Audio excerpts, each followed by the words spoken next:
Hi guys, may gabi ko na kay magluto ta sa atong panihapon. Nung na ang ato ang gulay guys na atong lamas nga gamay. Atong gibutangan og espada guys nga sili kay lami man ang atong luto guys kung naihang guys. Ug man siya guys, so way duha-duha magluto na ta. Iuna na ko ang atong lamas guys, atong nang gigisa dira guys. Ug mo na siya guys, naggisa ta ana sa atong lamas. Ako nang gibanay ng kayo guys ha kay para dili kay siya mo kuan mo dukot ang ihang lamas guys kay akong gilutuan kay kasirola man na siya guys. Ug mao na siya guys, naggisa na ta dira. Ato ra naghihinay-hinayan ang kayo kay para dili ra gid siya masunog guys. Ug mao na siya. Ug man nato guys is ato din gilunod ang ato ang gulay.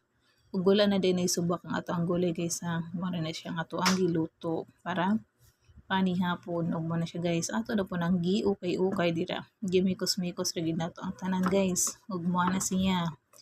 Kuman ana guys is ato ra nang mao na siya ato ang pancit guys. Fresh Mickey. Ug ato na nang gibutangan og tubig guys. Kay kanang ato ang fresh Mickey guys is ato man nang ilunod dira. Gidagan-dagan ako ang sabaw guys, duha to ka baso kay para dili kay siya mo ang mudukot ang atong pansit. Ug mao na siya. Ato nang gilunod dira guys ang ato ang pansit. Kay gisagulan nato og gulay ang atong pansit guys kay para healthy pud ang ato ang luto guys kay naman pud siya gulay. Og mao na siya guys, ato na pang giukay-ukay.